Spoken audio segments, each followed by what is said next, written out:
Бараг хоногт 25 цаг хөлсөө гожуулаад ажиллаад байдаг болохгүй байдаг тийм. Жижиг бизнесийн хамгийн гол алдаа бол сэтгэлгээний алдаа. Бичгийн соёлоор дамжиж хүн хөгждөг. Амын яриагаар хүн хөгждөггүй. Тэр яриад байгаа хиймэл оюун гэдэг зүйл чинь яг бодит хэрэглээ биелэлээрээ яг харагдаж байгаа юм. За өдрийн төргийн бизнес анд подкастын сонсогчдод бас үзэгчдод бизнесийн минь редактор даваадэрж байна. За өнөөдөр зочноор нэг хот захирлыг ороод байна. Data.com болон бизнес медиа компани үүсгэн байгуулагч.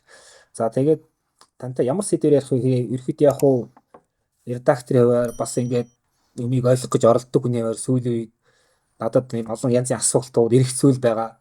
Тэн дээрээ зүгээр контекстүүд өгөөд хоёлаа ингээд таны бодлыг бас сонсомоор санагдаж байна. Тэгээд өчигдөрхөн ерхэд олж одоо мэдсэн мэдээлэлээс эхлэе одоо боловсролын сэдвтэй шууд холбогдох гээд байна. Хятадууд их сургуулийнхаа 12 мянган хөтөлбөрийг халсан байна. Эсвэл төр зогсоосон байна. За тэн дотор миний мэргэжил хүртэл явж байна. Уламжлалт медиа гэдэг. Тэгээд бас 10 гаруй мянган юм шинэ хөтөлбөр оруулж ирж байгаа. Ихэнх нь хиймэл оюун орчин үеийн технологитой холбоотой юм. Тэгэхээр эндээс бид нар бас одоо юу гэдгийг ямар дохио авах хэрэгтэй вэ? Юу ойлгох хэрэгтэй вэ? Боловсролын систем маань яаж өөрчлөгдөж нэг зэрэг та хоёр нь бас бодож байгаа гэж бодож байна. Юу гэж хариулах вэ? Яг ерөнхийдөө хүн төрөлхтний мэдлэг олж авах, мэдлэгийг заах, мэдлэгийг ашиглах тогтолцоо бүтнээрээ өөрчлөгдөж байгаа. Ер нь бол хуучны тогтолцоо буюу мэдээллийн боловсролын тогтолцоо бол үндсэндээ хэрэггүй болж байна. Яагаад гэвэл өнөөдөр зөвхөн бид нар мэднэ шүү дээ. Мэдээлэл бол одоо хаач. Одоо гар утсан дээр, YouTube дээр, ChatGPT дээр, номоор. Тэгэхээр мэдээллийг дамжуулах хэрэгцээ бол үндсэндээ байхгүй болсон. За энийг үед товчлоод хэлбэл дээр үед хүн бол одоо юу гэж хэлэх юм талд ганцаараа, эсвэл говьд ганцаараа яваад ном олж уншаад, хүжийн гэрэлд уншаад, мэдээлэл олж аваад, сайн багштай таараад тэгээд ингэж ярьдаг байсан. Өнөө цагт бол мэдээлэл дотор живээд мэдээллийн давлгаад олон хөл алдаад мэдээлэлээс их байхгүй болчихлоо шүү дээ. Тэгэхээр нэгдүгээрт мэдээллийн өөрийнх нь мэдээллийн ертөнц бол дэлхийг бүрхээд үнэхээр мэдээллийг олж авах, мэдээлэл дээр үндэслэн тогтолцоонууд бол хэрэггүй болж байгаа байхгүй. За хоёрдугаарх нь бол орчин үеийн технологиуд маш сайн гараад энэ хасар мэдээллийг чинь тасралтгүй олж авах, боловсруулах энэ бүх орчин сэтгэлгээ зөвлөж хэлбэл дээр үед бол цаас гарч ирсэн, үзэг гарч ирсэнтэй адилхан бүх юм өөрчлөгдөж шít. Тэгэхээр монголчууд ярьдаг. Монголчууд бол ерөнхийдөө аман зохиолын аман ярианы соёлтой ардам. Европчууд бол ихэнх нь бичгийн соёлтой ардам. Яг үүнтэй адилхан одоо хиймэл оюуны соёл гарч ирж байгаа. Тэр үл юу гэсэн үг вэ? Зүгээр пассив мэдээлэл биш. Одоо тэр мэдээлэл бараг чамтай өөртөө чи ярьдаг гэсэн үг шүү дээ. Энэ үед бол мэдээлэлтэй ажиллах чадвар нь чухал болохоос биш мэдээлэл нь чухал биш болчихж байгаа байхгүй. За гуравдугаарх нь бол мэдлэг өөрөө үнэгүй болж байгаа. Ерөнхий мэдлэг үнэгүй болж байгаа. Өөрөөр багшаас авч болох мэдлэгийг өнөөдөр ChatGPT-гээс уншдаг хүүхэд бол бүгд авна. Тэгэхээр мэдлэг өөрөө ерөнхий мэдлэг өөрөө өөрчлөгдөд үнэгүй болоод ингээ өрт хэмжээ өөрчлөгдөх. Тэгэхээр нөгөө ерөнхий мэдлэгийг тараадаг байсан сургууль багш нар чинь шал өөр болох хэрэгтэй шүү дээ. За дөрөвт нь бол хамгийн чухал юм бол орчин үеийн мэдээллийн дэдвүрт зөрчилдөөн технологи энэ хөндийн төвчин бол инновашн руу явж байна. Өөрөөр хэлбэл мэдээлэл байгаагүйг нь биш мэдээллийг зөв хэрэглэж байгаа улсууд төрүүлж шít. Тэгээ иймэрхүү олон том өөрчлөлтүүдээс болоод энэ хүмүүсийг бэлдэх, хүүхдүүдийг бэлдэх боловсролын тогтолцоо шал өөр болж байгаа байхгүй. Тэгээ энэ бүгдээ би дүгнээд хэлбэл өмнө нь бол хүнд бол мэдээлэл тулгуурсан боловсрол байсан бол одоо чадвар тулгуурсан боловсрол. Өөрөөр хүнд чадвар байгаа юм. Мэдээлэл бол хааж байгаа шүү дээ. Тэгэхээр энэ чадварыг чинь бүтээн хэмжээнд дэвшлүүлдэг юм технологи байхгүй. Тэгэхээр чадвар болон технологид үндэслэн орчин үеийн хүний хөгжлийн асуудал яригадаад тэгэхээр дээд сургууль, дунд сургууль бүх боловсролын тогтолцоо өөрчлөгдөж байгаа. Монголын боловсролын тогтолцоо хамгийн том дутагдал нь бол за маш энгийн амьдралын жишээн дээр хэлээ шүү дээ. Хүүхэд багшаас сонсоод буцаагаад багштаа дэрийг бүтэн ярил онцдон авдаг тий. Тэрнээс өөр дүн бүр өөрөө бодоод өөрөөр ярил бараг муудан авдаг. Тэгэхээр багш бол мэдээллийг түгээгч, дамжуулагч. Энэ орой бол байхгүй болчихлоо шүү дээ. Багш бол одоо зөвлөж хэлбэл тэр хүнд чадварын суулгадаг, тэр ертөнцид бэлтгэл болох хэрэгтэй. Дээд сургууль бол бас маш хөр болж байгаа. Яг орчин үеийн шинжлэх ухаан бол яг энэ тайлхын төвшөнд өөрчлөгдөж байгаа. Ингээд бодхолоор боловсрол бол галуу ивлж байгаа байхгүй цааш. Тэгээ энэ бол хятад хийж байна. Дэлхийн шилдэг сургуулиуд бол 10 жилийн өмнөөс 20 жилийн өмнөөс хийгээд эхэлцэлтэй. Хятад бол энийг төрийн бодлогын төвшөнд хийж байгаа. Одоо ингээд удахгүй гарч ирэх төгсөгчдийг нь яг ямар хөвцөө хүлээж байгаа. Өчигдөрхөн нэг хүний нөөцийн үнэтэй ярилцахад одоо алтан гахайхын чинь бүүнөр орж ирэх юм биш үү? Одоо 1-2 жилийн дараа төгсөөд орж ирнэ. За ялангуяа технологийн талын за бүр тэр төсмө код бичдэг хүмүүст бол айгүй хэцүү нөхцөл байдал үүсэх гээд байна.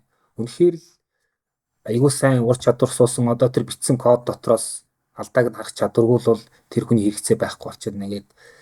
Тэгээ одоо хөдөлмөрийн зах зээлд орж ирэх залуучуудыг нь ямар хөвцөө үлээж яах вэ гэдэгтэй. Яг боловсролт бол адекват гэсэн ойлголт байгаа. Өөрөөр хэлбэл амьдралын хэрэгцээнд боловсрол маань таарч байгаа юу гэж. Тэгэхээр Монголын боловсролын системийн хамгийн том бүр миний бодлоор номер 1 дутагдал бол ерөөс адекват биш байхгүй. Боловсрол нь тусдаа бие даасан ертөнц. Өөрөө мөнгөний аваад сургаад диплом олгоод тэр хүн гараад яах вэ, хаана очих вэ, хэрэгтэй юу үндсэндээ ямар ч хамаагүй. Өөрөөр боловсрол бол нийгэмд үйлчлэхэ болцсон байхгүй. Боловсрол бол бизнест үйлчлэхэ болцсон. Боловсрол бол бие даасан бизнес. Тэгэхээр одоо өөрөө чиний түрүүний асуудаг энэ олон төгсөж байгаа хүн яах вэ? Тэр боловсролд хамаагүй шүү дээ. Тэр диплом өгсөн. Амлснаа биелүүлсэн. 5 жил сургана гэсэн сургасан. Курс өгсөн. Тэгээд бизнест очиод хэрэгтэй юм. Тэр бол хамаагүй. Төрийнхэнд бас хамаатай юм. Үгүй.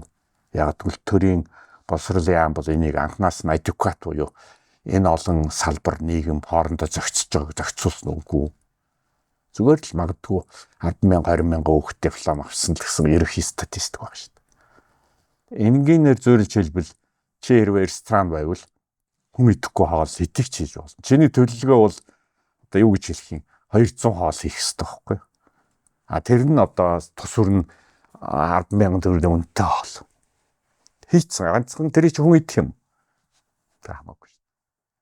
Тэгээ яг ингээд адекват биш боловсролын тогтолцоо бол Монголд байгаа учраас энэ олон мянган хүүхдүүд төгсөж байгаа улсууд миний төсөөллөөр бол 70-аас 80% нь бол ерөөсөө сурснаас өөрөөр явж байгаа. За хоёрдугаар дөрөв хэлсэн манай боловсролын тогтолцоо бол үндсэндээ мэдээллийн тогтолцоо. Түүнээс чадварын тогтолцоо биш байхгүй. Тэгэхээр хувийн бизнес бол чадварт одоо чадалтайнууд нь боломжтойнууд нь бүх хүнээс сургаж аван тахиж. Энэ дээр нэг л зүйл байна. Энэ хооронд 5 жил 4 жил явахдаа хүүхдүүд мэдээлэлтэй ажил сурсан уу? Өөрөө бие дааж сурсан уу? Өөрөөр тасралтгүй сурдаг аргад сурсан уу? Тэр чадвар суусан уу гэдэг асуулт байна. За дээрэс нь бол төлөвшлийн асуудал. Энэ хүний хандлага нь ямар юм? Яаж одоо нийгэмдэх байр суурь өөрөө ойлгодгийг, хувийнхаа амьдралыг одоо юу гэж хэлэх юм, өсөл төгжөлтөө өөрөө төлөвлөж чаддсан юм уу? Өөрийнхөө бодол санаатай ажиллаж чаддсан юм уу? Удирдах ёсыг мэддэг юм уу? Нийгмийн соёл ер нь энэ бусад нийгмийн харилцаануудыг хэр ойлгодгийг. Тэгэхээр нэг талаасаа төлөвшил, нөгөө талаасаа чадвар хоёр байхгүй. Тэгээ энэ хоёрыг харахад зэрэг үнэхээр манай дээд сургуулиуд бэлтэж байгаа юм уу гэдэг асуулт гарна. Тэгээ харамсалтай нь бол энэ хоёр төр манайх маш сул л та. Тэгэхээр зөвөр миний ойлгож байгаагаар бол дээд сургууль төгсөж байгаа залуучууд бол энэ хооронд магадгүй орчин нь найз нөхд нь ээж аав нь ч гэдэг юм саяны хэлдэг суур төлөвшил болон чадварын асуудлыг ямар нэгэн аргаар тогтоогоод өгсөн тэр хүүхдүүд бол харьцангуй гайгүй явна. Тэрийг тогтоож өгөөгүй бол жоох хэцүү л байна. Хэрвээ та юу гэдгийг одоо их сургууль багшилдаг байсан бол яг одоо өнөөгийн нөхцөл оюутнуудад энэ ямар арга барилаар заах байсан бэ? Зүгээр төсөөлөд бодъё л да тий. Нэгдүгээрх нь бол миний хамгийн гол одоо баримтлах арга бол оюутнаар өөрөөр нь бүгдийг нийлүүлэх. Багш ярьж өгөх биш. Оюутан бол нэгдүгээр бичгийн соёл маш сайнтай байх хэрэгтэй. Яг л бичгийн соёл бол өөрөө хүнийг бодож өөрийнхөө бодлыг цэгцэлж, буулгаж, тэрийг бусдад хүргэж, тэрнтэйгээ ажиллаж хөгжүүлж сурдаг. Тэгэхээр бичгийн соёлоор дамжиж хүн хөгждөг. Амын яриагаар хүн хөгждөг байхгүй.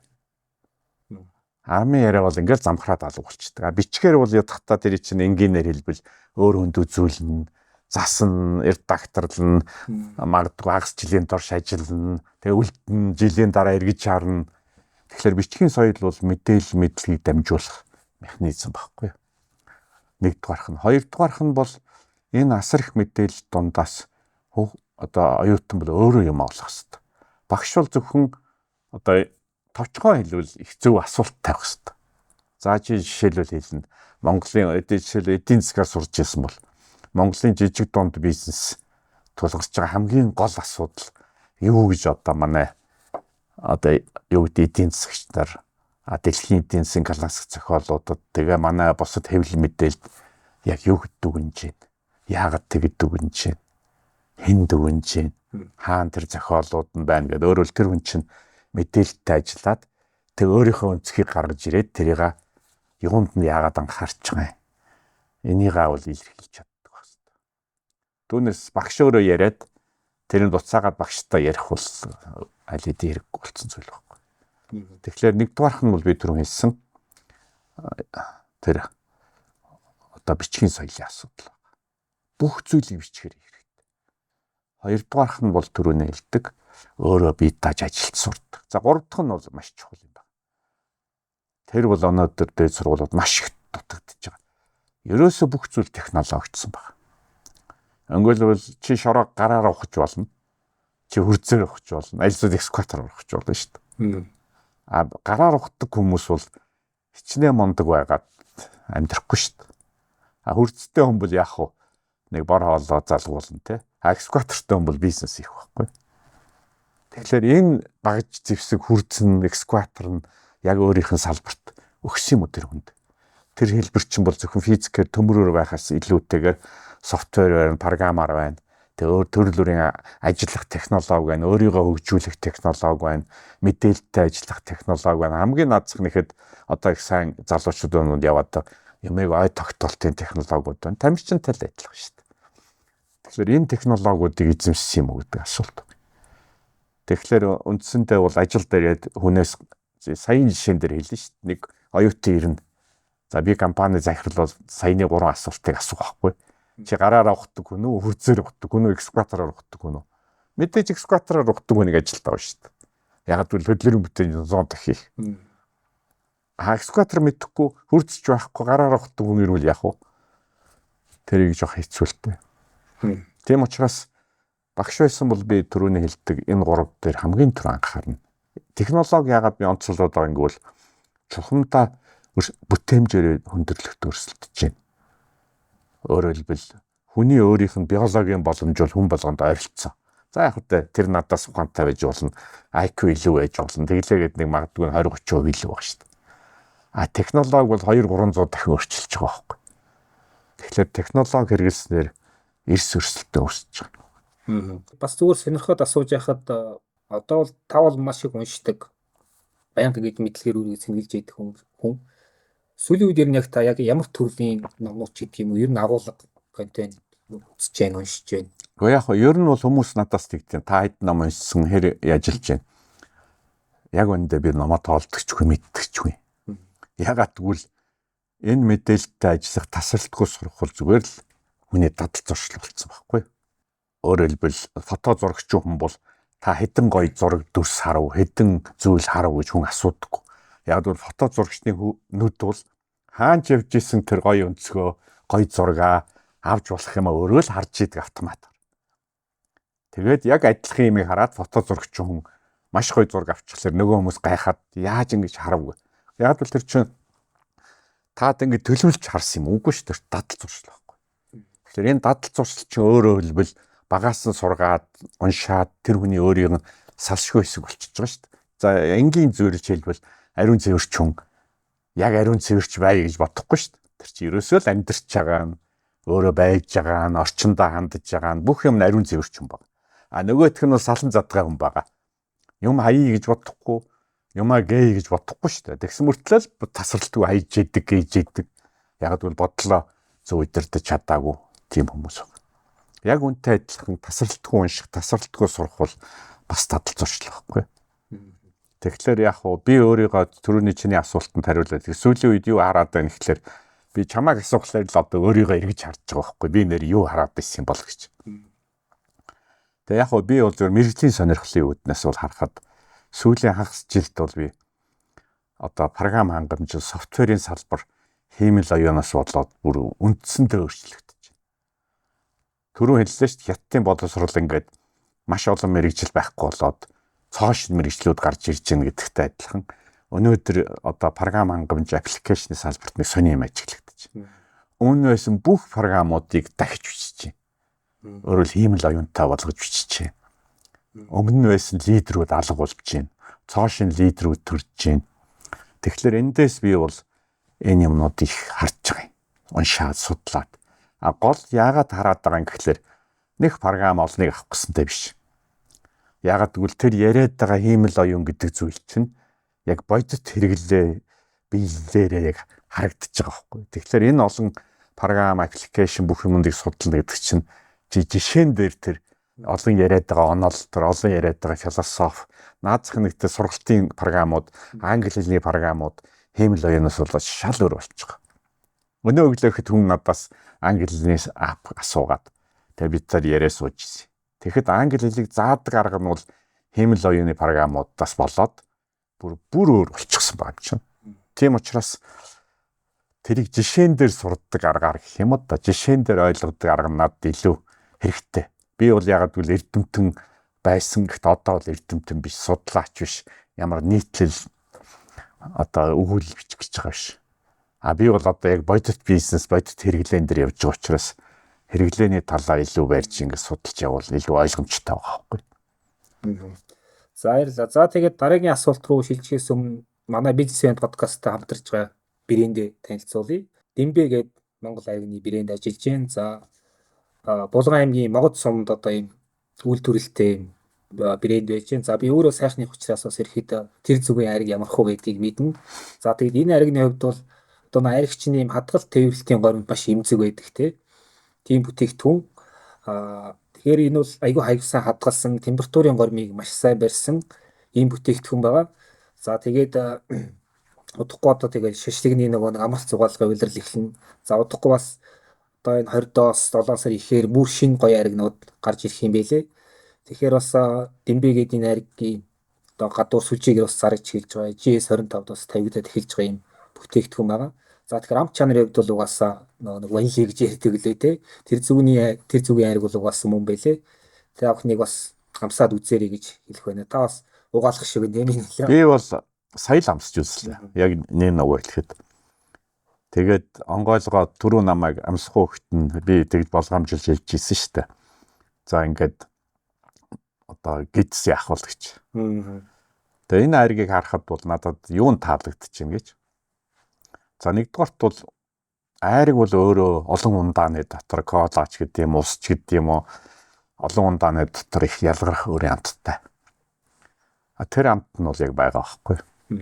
За хоёрдугаарх нь бол энэ хадгалалт тээвэрлэлт эдрийг би бол сайн мэдэхгүй юм байна. Зүгээр ямар ч гэсэн харахад бол Монгол хүнд тэгээд яг ийм хэмжээнд айргийг үйлдвэрлээд ингээд цаашаа савлаад борлуулвал энэ их өрмөс зах зээл юм байна даа л гэж харж байна. Яг тэгвэл айрагч нь бол өөрөө баг зэрэг эсгэлэн учраас чихэртэй ундаагууд бол их өөрлөлтөө. Яг хөө өөрийнх нь чихрийн найрлага хэдүүд мэдэхгүй байгалийн чихэр байх л та. Гэхдээ эсгэлэн ундаа чинь жохондоо их өөрштэй. Европчууд бол Америкчууд бол дандаа чихрлийг юм ууж амныхаа цангааг тайлаад байдаг. Монголчууд манай өвөө бол говийн хүн байсан. Тэгэхээр таргийг худгийн усаар таргийг худгийн устай найруулад уудаг байхгүй. Хутгаад. Тэгэхээр тиймэрхүү зүгийн улсуудад бол энэ их таалагддаг байна. За ингээд дараагийн асуулт болохоор Та дээр бизнес цэник уулзалт дээр нэг юм үг хэлсэн. Миний хувьд л айгуу содон сонсгдсон те. Бизнесүүд одоо хиймэл оюуныг ашиглах уу эсвэл ашиглуулах уу гэдэг тийм сонголтын өмнө ирчихлээ гэд. Тэгээ энэ санаагаа та дэлгэрүүлж ярьж өгвөл те. Ер нь бид нар яг ямар тийм дилем том сонголтын өмнө ирээдээ юуг ер нь ойлгож явах хэрэгтэй бай те. Яг хөө зүгээр их холоос ярил л да. Гэхдээ би товчхон цаг баг. Хүн төрөлхтний 6,000 жилийн одоо бидний мэддэг бичмэл түүх. Тэгээд яг өнөөдрийн залуучууд хүмүүс бол хамгийн ихний хүн төрөлхтний техно эрен бол гар урлал газар тарилангийн эрен гэд нэрлэгддэг байсан шүү дээ. Тэр бол одоо анхны хөдөлмөрийн багжууд гарсан. Одоо бидний зөвлөж хэлбэл хурц гапу гэх мэтлэн хөдөө аж ахуйн багжууд гараад тэгээ газараа боловсруулдаг болоод эртний Египт, эртний Хятад тэгээ ялангуяа Ассиригээд одоо өнөөдрийн бидний Сири, Ирак гэж ярьлаад байгаа тэр нутагт чинь том соёл иргэншлүүд үүсэж исэн. Урд талд бол зүүн Аз том соёл иргэншлүүд. Эдгээр бол үнэхээр хоорондоо хинэн төрүүлж исэн гэвэл хэн газараа сайн боловсруулж, хэн багжтай, хөдөлмөрийн зохион байгуулалттай гэх мэт олон шалтгаанаар ер нь хүн төрөлхтөн хөдөлмөрийн зэвсэгтэй болсноор урагшаа ихсэн нэг үе. За дараагийн үе нь бол тэгээ бежитал одоо товчлоод би яриад уурын машин гарсан. Watt angle гэдээ ярьдаг штэ. Тэгээ уурын машин гараад тэгээ хүн бол үндсэндээ хумсаа багжаар сольж исэн бол одоо булчингаа хөдөлгөөрөөр сольсон тий. Тэгээ уурын машин чинь капитализмын эхлэл болсон. Үйлдвэрүүд үүссэн. За энэ дээр бол Франц, Англи, Герман, Орос гэдэргээд капиталист том орнууд гарч ирсэн. Япон, Азиас. За гэтэл цахилгаан гарч ирсэн. Тэгээ дахиад нэг том эрен ирсэн. Тэгээ цахилгааныг дагаад хүний анхны автоматжуулалтууд үүссэн, роботууд үүссэн. Гэхдээ нэг зүйлийг биелэх гэсэн. Ерөнхийдөө хүн бол үргэлж өөрөө шийдвэр гаргадаг, өөрөө боддог. Багаж тоног төхөөрөмжүүд бол зөвхөн гүйцэтгэж байсан байхгүй. Гэтэл өнөөдөр анхудаа хиймэл оюун гарч ирж байгаа. Өөрөлд хүнийг бүтэн орлож байгаа байхгүй. Хүний тархийг. Тэгэхээр хүн төрөлхтөнд бол одоо хоёр сонин зүйл гарч ирж байгаа. Нэг нь бол хүн өөртөө өрсөлдөгчийг бүтээчихэж байгаа. Өөрөлд байгальд одоо зөөрөлж хэлбэл байгалийн хаан бүх амьтны одоо хамгийн том аюултай амьт нь хүн байсан бол одоо хүн бол асууж шít. Одоо хиймэл оюун хамгийн аюултай болох шийц гэж. Тэгэхээр оюун ухааны салбарт бол хиймэл оюун гараад ирж байгаа байхгүй. Хүнийг давчиж байгаа. За хоёрдугаарх нь бол хүн төрөлхтний мэдлэг бол хуучин номнууд байсан. Одоо зөөрөл хэлбэл тус үрдэ мэдлэгтэй чадвартай дээд сургууль улс орнууд өөр байсан. Гэтэл одоо дэлхийн 8-9 тэрбум хүн нэг том тарихтай болж хувирч шít. Өөрөөр хэлбэл интернетийг дагаад, хиймэл оюуныг дагаад мэдлэг бол глобал болж байгаа байхгүй. Энэ нууц нь бол мэдлэг байгаагүй биш. Мэдлэг хүн болгонд хамгийн сайн мэдлэгийг, хамгийн сайн одоо хоолны жорог гэх юм, хамгийн сайн арга барилыг, хамгийн сайн мэдлгүүдийг дурын дэлхийн 8 миллиард хүний нэг нь авах боломжтой болчихлоо ш. Тэрийг хэрэглэх, амьдрах. За тэгэхээр гол асуулт юу гэж гарч ирж байгаа юм гэхлээр үндсэндээ энэ мэдлэгийг хэн ашиглаж чадах вэ? Тэр бол өөр ертөнц байхгүй. Одоо энгийн жишээн дээр хэлбэл одоо далайн амьтад хуурай газар руу гарч ирээд зарим нь төрүүлээ. Тэгээ хуурай газрын амьдрал үүсээд цоошин болсон. Яг үнтэй адилхан мэдлэгийн ертөнц чинь хүнийг дахиад хувааж эхэлж байгаа байхгүй. Юу вэ гэвэл тэр мэдлэгийг ашиглаад явж чаддаг хүмүүс Эсвэл живдэг. Тий, альсвал тэр мэдлэгийг ашиглаж чадахгүй үлдсэн улсууд. Тэр технологиг тэгэхээр хүн төрөлхтөд уралдаж байна. Тэгэхээр хамгийн энгийн асуулт бол компаниудын хувьд, төв хүмүүсийн хувьд, улс орны хувьд. За ингээ бүгд уралдаад эхэллээ. Та энэ уралдаанд орж байгаа юм уу гэж асууж байгаа.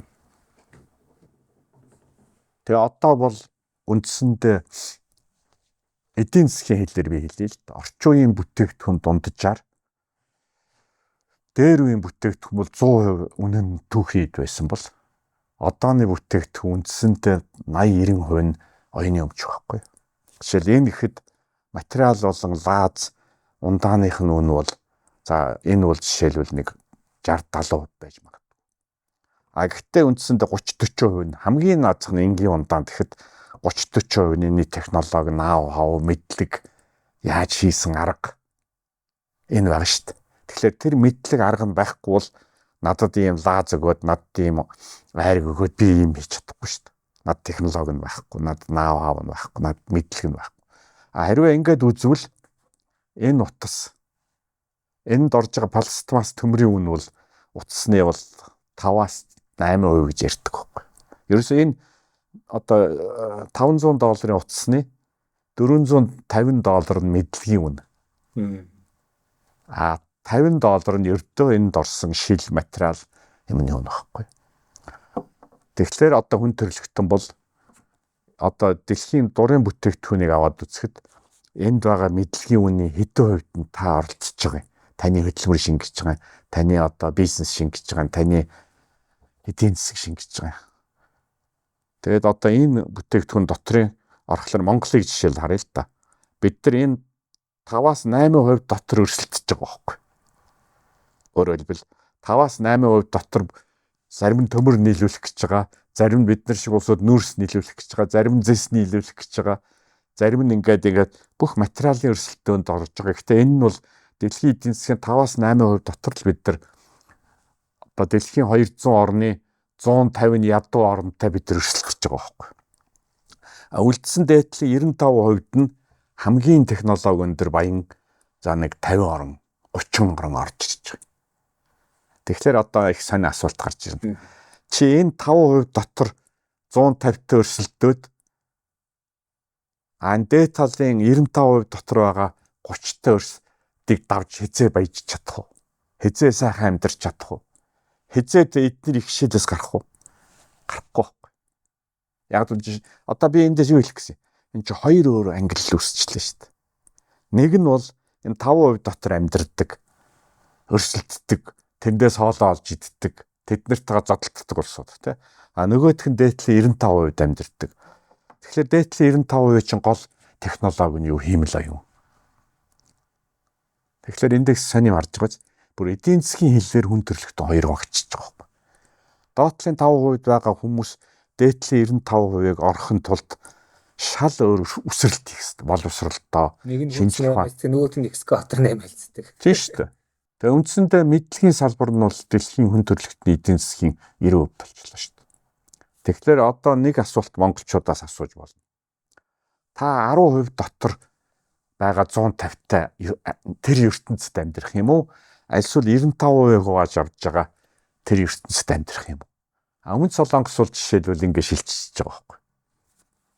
Өртөө ингээл эхэлж байгаа. Яг үүнийг дагаад бизнесүүд бас ингэж хуваагдана.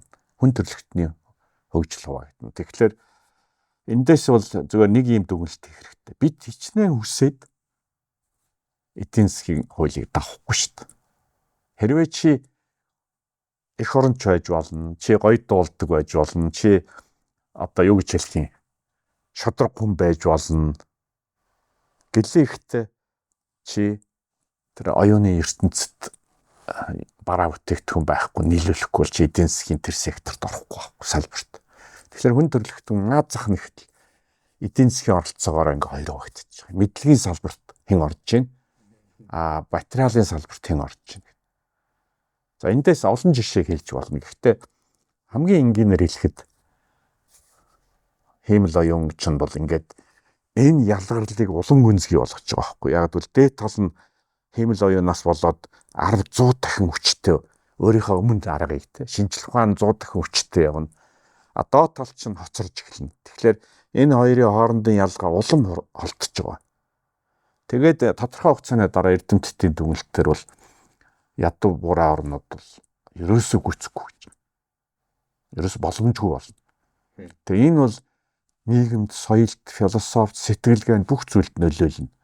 Тийм учраас миний зүгээр таамгаар бол хүн төрөлхтөн үндсэндээ хоёр багт. Хиймэл оюуныг ашигладаг, хэрэгэлдэг. Нөгөөх нь ашиглаж чаддаггүй. Би хиймэл оюун гэдгийг ерөнхийн нэрээр хэлдэг шүү дээ. Мэдлэгийн эдийн засагт ордог, мэдлэгийн эдийн засагт ордгоо гэж хоёр багт байна. Энэ бол яванда. Яагаад гэвэл хүн гэдэг чинь амтнаас ялгаатай чухамдаа оюуны ертөнцөөр өөр штэ. Тэгэхээр хүн бол одоо шоргоолжноос, баавгайнаас, тагтаанаас ямар ялгаатай гэвэл оюуны ертөнц нь өөр байхгүй. Тэгэнгүүт оюуны ертөнцөөр бүх юм хоёр хуваагдчихлаар хүн чинь үндсэндээ байгалийн хоёр өөр амьтан болоод хувирчиж байгаа. Тэгээ нэг эрдэмтний хэлсүг байсан. Үндсэндээ хүн бол одоо сармагчин хүн гэж тавьж хуваагддаг. Хүн дотор. Хүн дотор. Нөгөө нэг Homo sapiens Homo Deus гэдэг англи. Яг энэ. За, нэрний яг жаахан тиймэрхүү яоцог бол прогноз байна л да. Гэхдээ хоёлаа нөгөө компани төвшин за нэг компаниас цааш нэг 5-10 жил аваад явчих гэдэг үүсгэн байгуулагч удирдлагын багийн төвшөнд буугаад харахад одоо ер нь цаашдаас юугаа өөрчлөх ёстой вэ? За шинэ төгсөгчд гарч ирээд тэд нар маань одоо болсон болоогүй чадвартай чадваргүйгээд баахан зүгээр зардал болж орж ирэх гээд байна л да. Эсвэл бид нэр зүгээр тэрийн ажлыг нь хамаагүй үр дүнтэй гүйцэтгэх агент эсвэл өөр ямар нэг хиймэл аян системийг ашиглах уу? Тэг компани стратегийн төвшөнд байгуул ер нь одоо ямар сонголт байна бид нар? Ер нь бол төрөний бичгийн соёл гэдгээ би үргэлжлүүлээд хэлье. Юу вэ гэвэл бид хоёр одоо энэ айрагны найрлагыг сайжруулна гэж бодъё. Энэ айрагны найрлагыг бичсэн анхны жор гарч ирэх цагт бид хоёрын ажил анх удаа хэмжиж болдог болно, сайжруулж болдог болно. Жор байхгүй бол одоо энгийн жишээ. Монгол айраг гэж бүгдээ яриад байдаг яг юу юм? Одоо Японы вискиг биш Английн виски, Японы саке гэдээ очиход би жишээлбэл Шотландд нэг Английн вискиний үйлдвэрт очиж ирсэн л та. Тэгэхэд 60 гаруй төрлийн жор үзүүлж байгаа байхгүй бидний туршсан. Японууд ч бол хэдэн зуун төрлийн саке үзүүлдэг гэсэн. Айрагны хэдэн жор байгаа гэдэг асуулт. Тэгэхээр нэгэнт жор байхгүй бол за жишээлбэл могод сумын дондог өвөө жор байхгүй бол тэрийг хүүхдтэд дамжуулж чадахгүй. Энд чинь анхудаа жортой болж байгаа чинь сүлдэрлэх хэлж байгаа шүү дээ. Жор байхгүй бол энэ чинь лааз болгоно өөр гарна. Сайжруулж болохгүй. Яг энэ зарчим байхгүй. Тэгэхээр мэдлэг эзнээсээ салчиж ширээн дээр тавигдчихэж цаашаа сайжирдаг, дамждаг, сургадаг. Тэгэхээр би компани хувьд юу хэлэх гэсэн гэвэл компанийг сайжруулах арга нь миний нэг байнга ирдэг системээ ойлголт. Анхны систем үсчиж тэрэн сайжирдаг. Тэгэхгүй л агаарт яриад байдаг. Тэгэхээр Монголын бизнесийн хувьд бол маш энгийнээр хэлэхэд бол энэ зам урт. Гэхдээ хүн нэгдүгээрт удаан явж болно. Урт байж болно. Олон хоног орж болно. Гэхдээ зөв зам байх нь айгүй чухал байхгүй. Тэгэхээр хурдан удаанаас илүү чухал юу нь чиглэлсэн чухал. Тийм учраас би компаниудын хувьд бизнесийн хувьд юу ажигласан гэвэл компани яаж тасралтгүй сайжруулж явах тэр арга барилаа эзэмшээд эхлүүл магадгүй зарим компани 5 жилийн дараа сайн болно, зарим нь 10 жилийн дараа сайн болно. Зарим нь аль хэдийн замд явж байгаа. Ганцхан сайжруулж чадж байгаа байхгүй. Тийм учраас би Монголын бизнесийн хувьд бол нэгдүгээр зорилго бол тасралтгүй сайжруулахын арга барилд суралцах хэрэгтэй байна л гэж ойлгож байна. Тэгээд тэрийг бол санхүүн, хүнэн, нөхцөл байдлаас хамаарат урдуудаа янз бүр байна. Тийм учраас машинаар зүйрлж хэлбэл чи зөв зам дээр байвал яг машин чи эвдэрч болно, гацаж болно, удаан явж болно, хурдан явж болно. Гэтэ зөв зам дээр байна гэдэг чинь их өөр байхгүй. Чи буруу зам дээр байвал яг альсвал замаа олоогүй бол яг. Тийм учраас хамгийн чухал зорилго бол компани яаж сайжруулах вэ, яаж хөгждгийг, яаж явдгийг гэдгийг тэр арга барилд суралцаад эхлүүл. Тэгээд нөгөө одоо зөөлж хэлбэл модны алтан өрн тарж болж байгаа байхгүй. Мод ч бол тэртээ 30 жил ургана. Гэтэ чи зөв газараа зөв үрээ тариад эхэлсэн бол бусд нь одоо бурхны ажил шүү дээ. Яг түүнтэй адилхан компани захирлуул яарад жишээлбэл модыг би хичнээн яарад 10 жил ургадаг модыг 2 жилд ургуулахгүй шүү дээ. Яг түүнтэй адилхан компани бол өөрийнхөө замаар хөгжинө, өөрийнхөө орчноор явна. Нөгөө гэлээхтэй одооны захирлын үүрэг бол зөв газар зөв үрээ суулгах хэрэгтэй байхгүй. Сүүлийн үед ингээд хиймэл оюуны одооны янз бүрийн зөвлөх хүчлэгээ хөгжүүлдэг хүмүүсийн ярианаас нэг зүйл анзаарэгдээд байгаа нь таны мэдлэг, таны компани мэдлэг эсвэл тэр мэдлэгийн ямар ч байж болно. Одоо зүгээр процессын баримт бичгүүд, дүрм журмууд, чеклист, темплейт гэдэг юм уу. Энэ юмнууд чинь файл болох ёстой. одоо нөгөө өгөгдөл гэдэг юмний бүр нөгөө хамгийн тод ашиглаж бодол нэгдэл гарч ирэх гэдэг юм шиг байна. Та сайн ажилтдаг байж. Гэхдээ яг сайн яаж сайн ажилтдаг гэдгийг ингээ баримтжуулсан тийм дата байхгүй бол тэр бол өрсөлдөх чадваргүй гэдэг юм. Тэгээ одоо яг жинхэнэ утгаараа хөвгч тэр компанич тэр яг өөрийн чинь мэдлэгийн сан байна уу? Хоёр дахь тархич юм байна уу?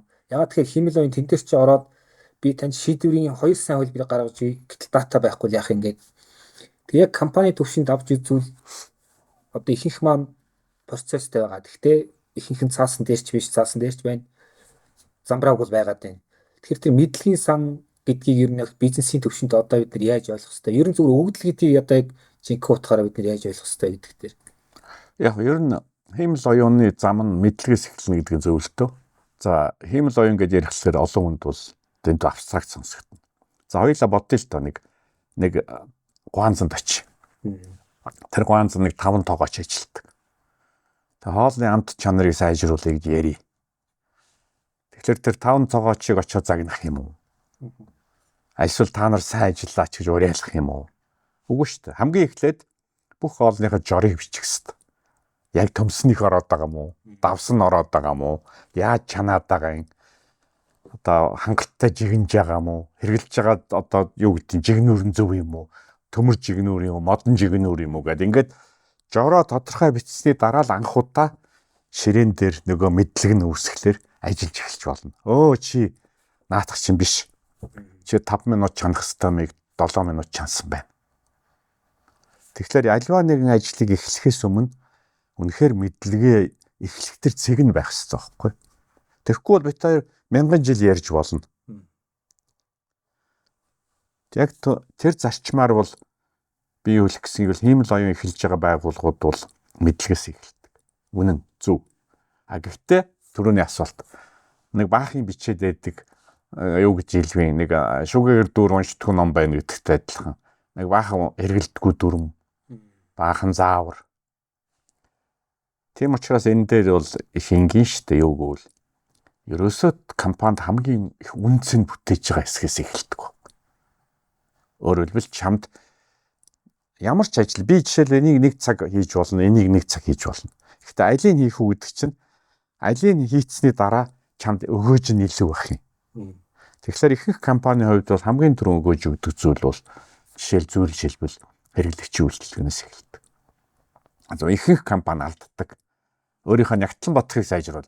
Яг үүндээ тэр байгууллагын нягтлан бодох нь компьютертай, компьютергүй юу, мандгүй юу, автоматсангүй юу тэр яг бизнес хэрэглэгчдэд ямар ч хамаахгүй. Яагаад компаниуд нягтлан бодохоо эхэлж автоматжуултыг гэвэл нэгдүгээр тэр нь харахад ойлгомжтой юм шиг харагддаг. Хоёрдугаарх нь бол хэрэглэгчтэй ажиллах нь одоо илүү хэцүү юм шиг. За хамгийн чухал нь нягтлан бодох чинь мөнгөө мэддэг учраас өөрийнхөө юмд зардаг байхгүй. Гэтэл компанид хамгийн их одоо нөлөө өгдөг зүйл бол хаалгаар орж байгаа хүнд чи за энгийнээр хэлбэл утсаар яаж ярьж байгаа юм, яаж мэдлж байгаа юм, яаж бараагаа савлж өгж байгаа юм, яаж тээвэрлж байгаа юм. Энэ зүйлүүд чинь танай одоо компани, дурын компанид хамгийн их нөлөө өгнө шүү дээ. Тэгэхээр ер нь анализ хийгээд компани үн цэнийг хамгийн их нөлөөлж байгаа хамгийн үн цэнтэй цэгүүд дээр төвлөрдөг. Тэгээ тэр цэгээ хөөж гарвал нэг тийм түрүүний зураг ажиглагдана. Хүн бол нэг урам авдаг гэдэг утгаар яг өгөөж эхлэхээр ойлгодог. Тэгэхгүй өгөөж өгөхгүй бахан 10 юм хийсний оронд өгөөж өгөх ганц юм хийх хэрэгтэй байхгүй. Тийм учраас компани ажлыг системжүүлж байгаа хүмүүс бол юу гэх анхаарах ёстойг бол хамгийн түрүүн өгөөж өгөх зүйлийг хэлнэ. За энийг амьдралын нэг жишээн дээр би хэлье. Хүн жимс түүхтэй хамгийн ойрын жимсийг эхэлж авдаг гэж байгаа байхгүй. Түүнээс биш ойрын жимсээ хайчаад холын жимсний араас явна гэж байхгүй шүү дээ. Тэгэхээр энэ бол нөгөө энэ аргыг нэвтрүүлдэг одоо классик дүрм нь хамгийн ойрын жимсээ эхэлтүү гэж байгаа юм. Жимсээ гэж байна шүү дээ. Тэгээ амтыг авахлаар хүн заашилдаг те. Тийм учраас компанийнхаа хамгийн их өгөөж өгөх ажлуудыг чагсаагаад тэгээд тэр хамгийн их өгөөж хурдан хөрөнгө оруулалт одоо бизнесийн хэлээр бол хамгийн хөрөнгө оруулаад хамгийн их ашиг олох цэгээс эхлээд юмаа хийх гэсэн үг л те. Тийм учраас энэ алхмаар хий. Ажлын дээр мэдлэгийг салга, системжүүл. Гэхдээ хамгийн их өгөөж өгөх цэгээс эхэл. За бас нэг чухал юм байд. Яг хүнтэй холбоотой. одоо 20 хүн байгууллагад ажиллахад хэн одоо жишээл илүү цагаар, илүү энд анхаарад лидер болоод энийг хийх юм. Лидерээ дагадаг бол. Өөрөөр хэлбэл хамгийн их инновашн дуртай, шинэ юм хийх дуртай, турших дуртай, хийх дуртай хүмүүс бас эхлэн шүү дээ. Тэгэхээр энэ бүгдийг жигнэж яагаад хамгийн оновчтой цэгээ олох хэрэгтэй. Ер нь альва компани бол лидерээ дагдаг. Одоо зарим хүн бусдаа үлгэр жишээ болдог. Тэгэхээр яг тэр формал алтан бус лидерүүдийг бас дагдаг болдог л байна. За бизнесмен саяхан төрөгдлгээд өмнө одоо 2 ч удаа эвлж гаргаж ирсэн юм. Одоо 3 дахь гаргалаа тий сайжруулсан орчуулгатайгаар. Тэгэхээр энэ бол нөгөө франчайз бизнесийн бас нэг одоо үндсэн одоо судар гэх юм уу тийм номнуудын нэг. Тэгээд энэ ном маань одоо яг орчин үеийн одоо энэ хурдан өөрчлөгдөж байгаа нийгмийн эдийн засгийн контекст дотор бас юугаар ач холбогдолтой хэвээр байх вэ гэдэг дээр бизнес эрхлэгчтэй бас захиж хэлээл. Ер нь төрөгдөл бол классик ном л тоо. Одоо жишээлбэл зарим залуучууд асуудаг юм. Энэ байгалийн хууль яагаад судлах хэрэгтэй гэж. Яагаад гэвэл Ньютоны хууль жишээлбэл Дарвины одоо эволюцийн хууль те. Энэ эдгээр чи ерөөсөө ертөнц яаж ажиллаж байгааг хэлдэг. Энд чинь өөрчлөгддөггүй. Яг манай боловсролын системээс жишээл классик уран зохиолыг хасдгийг би бол маш буруу гэж боддог. Яг бол классик яагаад уран зохиолын ном классик болдсон бэ гэвэл хүн гэдэг тэр амьтны мөн чанар сайн хүн гэж юу юм, муу хүн гэж юу юм, одоо урагч хүн гэж юу юм. Энэ бүх хүний мөн чанаруудыг гаргаж ирээд тэр нь олон зуун жилийн турш үлддэг, одоо ойлгогддог. Жишээл Шекспирийн зохиолууд, одоо Лев Толстойн зохиолууд эдэргээл байдаг шүү дээ. Одоо Орос хүнийг ойлгохыг бол Достоевскийг уншгээл. Яг энэ суур ойлголт, фундаментал байгалийн хуулиудыг яг тод гаргаж ирсэн учраас тэр чинь классик буюу 100 дамжсан цаг хугацаанаас хамаарахгүй бүтээл болсон байхгүй. Тэгэхээр энэ суур хууль гэд нэрлэдэг шүү дээ. Одоо энэ байгалийн хуулийг хэн зохиодгүй ганцхан бид нар тэрийг олж харддаг, мэддэг. Яг түүнтэй адилхан бизнест бол яагаад алдтыг? Жижиг бизнес хүмүүс эхний үед ямар бэрхшээл тулгардیں۔ Яагаад ерөөсөө бизнес нь буруу замаар яваад байдیں۔ Энэ зүйлүүдийг олон жил ажиглаад, олон жилийн одоо туршлагатай хүмүүс ч хараад ерөөсөө жижиг бизнесийн хамгийн гол алдаа бол сэтгэлгээний алдаа юм байна. Тэр хүнд бол магадгүй мөнгө дутсах нь байдаг, орон байр дутах нь байдаг, ажил хүч дутах нь байдаг. Гэхдээ энэ бүгд бол хийх ёстой ажил болохоос биш. Зөвлөж хэлбэл чи мөнгө байвал шийдэж болдог зүйл. Мөнгө байхад шийдэж болдоггүй зүйл бол чиний сэтгэлгээ ямар юм гэдэг асуулт байхгүй. Тэгэхээр чи ер нь бизнес гэдгийг ойлгож байгаа мó гэдэг ойлголт. Яг тэгэхээр тэр төрөгдлийн чинь гол асуулт тэр. Хүн ажил хийх, бизнес хийх хоёр ямар алгаатай. Ягаад гэвэл ихэнх хүн бизнесээ ажил хийж байгаа гэж ойлгоод ноор хоолгүй ажиллаад байдаг, зүтгээл байдаг, шин багж аваал байдаг, гой байранд ороод байдаг. Тэгсээр нэл болж өгдөг те. Ядраал байдаг, яг нас нь яваад байдаг. Тэр хүн чинь ажил хийгээд байгаа болохоос бизнес хийгээгүй байхгүй. Тэгэхээр бизнес гэж юу юм? Яагаад ингэж бодоод байдгийг гэдгийг Майкл Гербер бол тайлбарлаж байгаа шүү дээ. Яагаад гэвэл хүн бол 3 янзын хүн байд. Нэг хүн дотор. Нэг нь ажилчин хүн байд. Техникч гэж нэрлэж байгаа. Юу гэвэл өмнөх ажлаа аюул сайн хийдэг, ямиг их сайхан гоё хийх дуртай. Тийм учраас хүнээр хийлэгдэггүй. Ялангуяа шин залуучуудыг сургах дурггүй. Яг гэвэл шин залуу бол муухай юм. Би бол өөрөө энэ аягийг гоё юм аа гээл. Нэгдүгээрх нь бол яг өөрөө их дуртай ажилтан хүн байхгүй. Нэг хүн нь энэ хотын дотор нэг ажилтан байгаа. Нөгөөх нь менежер. Одоо юм болгоны зохион байгуулна, төлөвлөн, хийн гэдэг. Энэ менежерийн гол зорилго юу? Эрсдэлгүй байна. Ер нь замбраагүй болох эсгүй ингээд ойлгомжтой байна гэдэг байрандаа байх хэрэгтэй гэдэг. Гэтэл энэ улсууд шин юм хөөцөлдөг. Тэгэхээр менежер хоёр дахь, гурав дахь нь энэ хотын дотор юу вэ гэвэл жинхэнэ бизнес хийсэн байдаг. Шин боломж юу байна? Хаан шин хэрэглэгч байна? Хаан шин технологи байна? Ингээд тэр байтугай мөнгөө зарж байгаа хамаагүй шин юм авдаг те. Шин юм хөөцөлдөг. Тэгэхээр юм 3 хүн байгаа байхгүй миний дотор. Тэгээ энэ 3 хүн чинь өөрийн давуу талтай, өөрийн дутагдaltaй талтай. За жишээл ажилчин хүн бол юм хийгээл байдаг, компанийн хамгийн сайн ажилтсан болцсон байдаг. Тэгээд нэг мэтгэд өөрөө ч амарч чадахгүй, өөрөө ч бүх ажил нь өөр дээр нь уурцсан байдаг. Менежер хүн бол юм болгоноо зэгцлээл хутгаа хурцлал байдаг. Тэг юм урагшаа явдаггүй. Тийм учраас байгууллагуудыг нягтлангууд удирдахлаар урагшаа явдаггүй гэдэг чинь шүү дээ. Тооцоолол байдаг. 3 дахь нь бол тэр бизнес эрхлэгч этгэх мөрөөдөгч хүн байвал өмнөх юм хайчаад дандаа шинэ юмор өөцөлтэй байдаг. Тэгэхээр энэ гурван балансыг олох хэрэгтэй нэгдүгээр. Хоёрдугаар нь энийг дагаад түрүүний Витори ярьдаг сэдв шүү дээ. Юу вэ гэвэл ерөөсөө цаасан дээр мэдлэгээ болгосон юм уу? Одоо систем болгосон юм уу? Өөрөөсөө нэг асуулт асууна. Та хизээ нэгт амралтаар явах юм уу? Тэтгэвртэй гарах юм уу? Ятгахтаа ханиа түрээ твтгэхэд таныг эзгүүл компани чинь яаж сайн ажиллах юм? Тэрийг та бодсон юм уу? Энэ франчайзын тухай ойлголт шүү дээ. Өөрөөр хэлбэл франчайз гэдэг нь бизнес системээр зарж байгаа байхгүй юу? Тэгээ энэ бүгдийг ойлгуулад Гербер бол нэг дүгнэлт рүү хүрч байгаа. Юу гэвэл ерөөсөө бизнес бол ажилтган маягаар явбал та хизээч хийж дуусахгүй. Хоёрдугаар бизнес чинь танаас давахгүй. Танд ямар цаг байна тэргээр хязгаарлагдана. Танд ямар мэдлэг байна тэргээр хязгаарлагдана. Тэгэхээр Герберийн гол дүгнэлт бол бизнес эзнээ давж гарахын тулд яах вэ? Эзнээсээ илүү том болохын тулд. Энийг хийхин тулд ийм юм аргуудаар явдیں۔ Ингэж сэтгэдیں۔ Энэ алдаа нь энд байгаа гэж. Тойрогдол гэдэг бол энтерпренерийн тойрогдол гэсэн үг л дээ. Юу гэвэл бизнесээ ажил хоёрыг андуураад байдаг. Тэгэхээр Герберийн гол асуулт бол одоо тэр яагаад хүн тойрогдоод идэв? Түрүүний хэлдэг 3 хүний аль ройлтон татгалаад идэв те. Ягаад гэвэл их бизнес эхэлж байгаа хүн бол үндсэндээ ажилтангаар эхэлдэг. Сайн чул эмнэлэг байгуулдаг, сайн инженер бол засварын газар байгуулдаг, сайн багш сургууль байгуулдаг.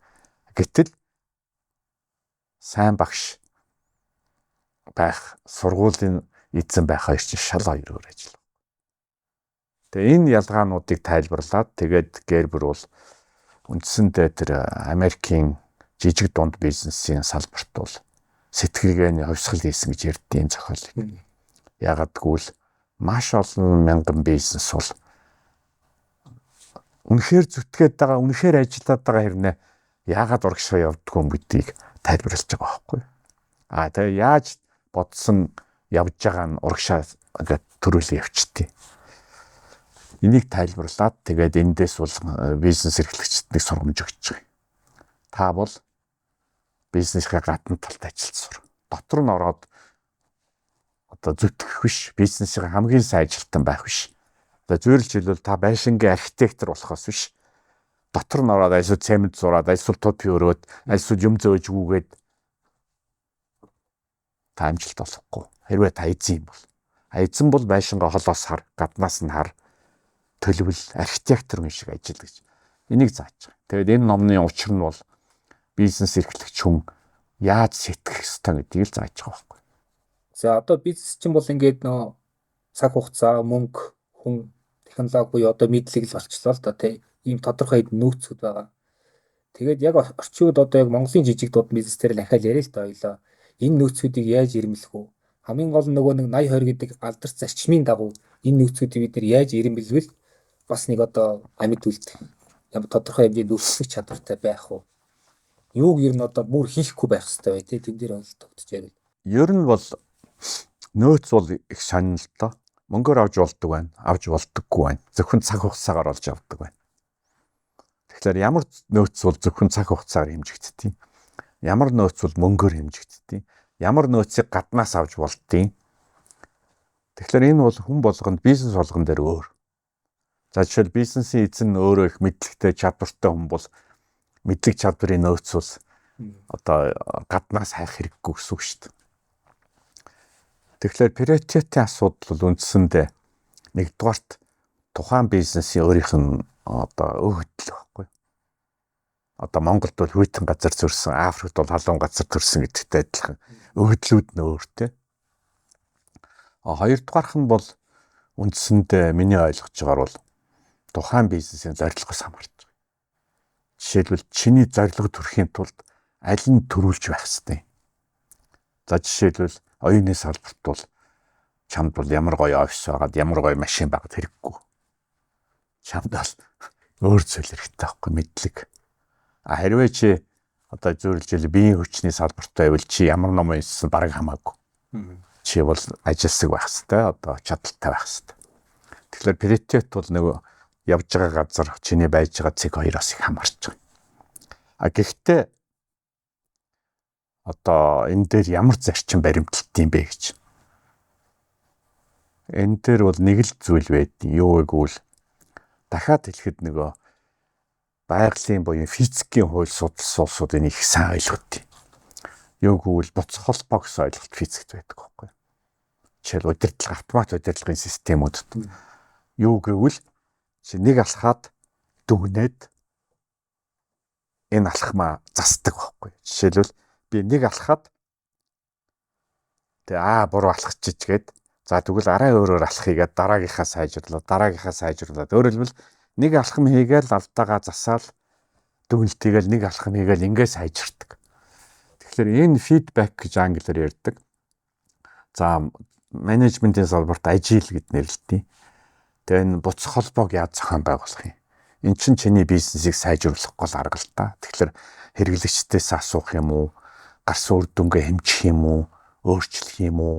Энэ удирдлагын тогтолцоогоо чи зөв хийвэл чиний приоритет чинь нөгөө алхам тутамдаа өөр байж болно. Эхний удаа чи хүнээ хөгжүүлэх хэрэгтэй байна. Дараагийн удаа одоо тоног төхөөрөмжөө сайжруулах хэрэгтэй байна. Магадгүй эхлээд санхүүгээ өөрчлөх хэрэгтэй байна гэдэг чинь харагдаад эхэлнэ. Өөрөөр хэлбэл чи бол зөвхөн онлын хувьд нэг физикийн нээлт хийх гэж байгаа биш шүү дээ. Чи тодорхой хугацааны дотор тодорхой ашиг орлого олох гэж байгаа. Практик зорилттой байхгүй. Тэгэхээр энийг алхмаар сайжруулж явна гэсэн үг. Тэгэхээр би бол юу хэлэх гэсэн гэвэл приоритет бол байдаг гэдгийг онлын хувьд ойлгоод тэрнтэйгээ яаж ажиллах арга барилаа олоод тэг алхам тутамдаа приоритеттэй хянаж дүгнэж явах хэрэгтэй. Би энгийн нэг жишээ хэлье. За хоёулаа уулч аялагч байна гэж бодъё. За тэгээд ууланд явж исэн чинь бороо ороод ман татаад төрчих. За одоо яах вэ гэдэг асуулт гарна. Хамгийн энгийн хариулт бол за ингээд манан арилталт хүлээе. Тэгээ ингээ харсан чинь 2 хоног хүлээх хэрэгтэй. Тэгвэл явъя мантай. Яг бизнес юм нөхцөлтэй байхгүй. Хүлээхлээр мөнгө чинь дуусчаад байдаг. Явах гэхээр хаашаа явах юм мэдэхгүй. За энэ үед ямар зарчим барьдیں۔ Гэж. Тэгвэл би саяны тэр аялагчийн жишээн дээр хэлнэ л та. Тэгвэл тэр хүнд мэдлэг яагаад хэрэгтэй? Тэр хүн ямар мэдлэг сурсан бэ гэвэл мантай холын зам харагдахгүй нэг арга байдаг гэж. Одоо хуучин мундаг уулчтаа сурсан. Өгсөөдлээ. Уул орой дээр гарч иж манан. Уруудаал манан улам бүтгэн болоод энэ хизээч гарахгүй. Тэгэхээр уруудч болтгүй чи өгсөх ёстой гэж байгаа байхгүй. За энэ бол нөгөө номноос сурсан мэдлэг чинь байхгүй. За тэгэхээр одоо чи өгсөж байгаа яаж мэдхий? Манан 2 метрийн зайд харагдаж байгаа. Нэг алхаал өгсөжэвэл нэг алхаал өгсөөл нэг алхаал өгснө. Тэгтэл дахиад нэг алхсан уруудвал засаал өгснө. Тэгэхээр эндээс нэг сонин дүгнэлт хийж болно. Чи алсын зорилгоо харахгүй ч байгаа гэсэн яаж явахаа мэдчихэж байгаа байхгүй. Яг бизнес энэ зарчим. Чи бол 5 жилийн дараа 2 жилийн дараа юу мэдэхгүй байж болно. Гэхдээ чи яаж тасралтгүй бизнесээ сайжруулах вэ? Яаж явах вэ гэдгийг мэднэ. Тэгээ яаж өөрийнхөө алхмыг засах вэ гэж. Энэ зарчим байхгүй. Энэ зарчмаар бол чи шинэ бүтээгдэхүүн гаргана, өөрчлөн, хайрцаглан, хэрэглэгч түргэн, улирлын дараа хариу аавна. Тэгэл чиний хайрцагч нь буруу байвал чи хайрцагийг өөрчлөн. Тэгэхээр хайрцаг окей хүргэлт болохгүй байх нь бол хүргэлтээ өөрчлөн. Гэх мэтлээ ингээд өөрчлөн. Тэгэхээр эндээс бол би түрүүний асуултанд юу гэж хариулах вэ гэвэл приоритет бол абсолют биш байхгүй. Приоритет бол чиний байгаа цэгээс хамаарна. Чи одоо түрүүний жишээгээр бол чи хонхорхой газар унтсан бол нэг өөр приоритеттэй. Гэтэл усан дотор гიშгчүүл өөр приоритеттэй. Ганцхан чи приоритеттэй яаж үүсгдэг, яаж ажилтгаа мэдэх хэрэгтэй байхгүй. Тэгээ энийг юу гэд нэрлэдэг? Энэ бол мэдлэг хэрэгтэй. Дээрээс нь ингэж явдаг чадвар хэрэгтэй. Хамгийн сонирхолтой нь ягаад зарим бизнес мундаг байдгийг. Ягаад бол энийг хэрэгэлсээр ягаад тэр нь автомат болцсон байхгүй. Жишээлбэл би бол чамд ингээд тайлбарлаж ярьж чинь те. Гэтэл ууланд явдаг тэр аялагч нар бол энийг тайлбарлахгүй. Тэгсэн мөртлөө зүгээр л алхаад явчихна.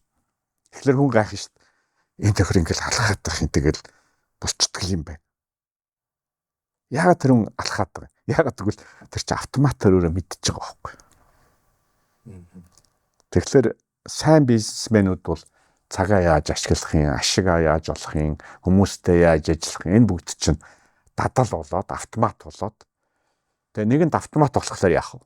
Хамгийн сонирхолтой нь тэр хүн ядрахгүй, хүн гаднаас харахад чөлөөтэй.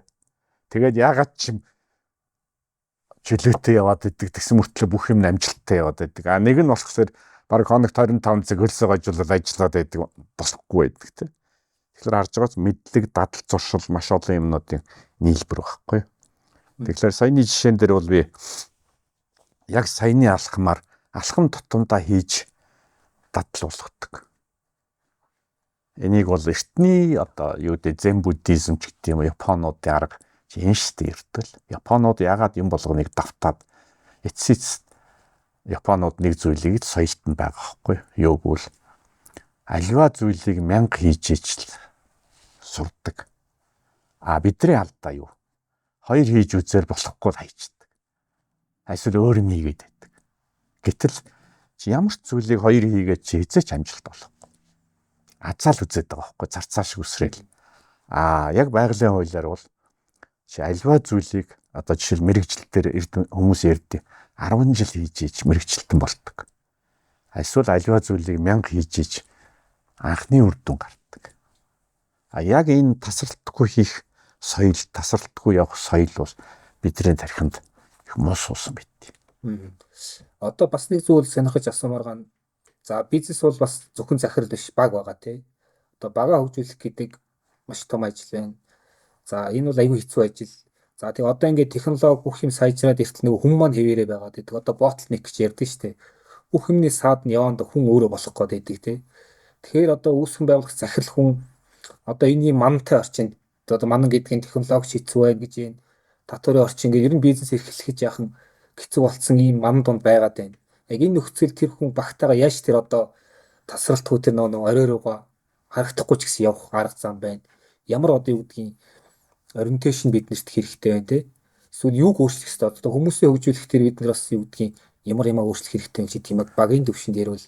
Яг хүнтэй ажиллах бол өөрөө бүхэл бүтэн одоо шинжлэх ухаан тэгээд урлаг л да. Би энэний бас мэрэгчлэлтэн биш.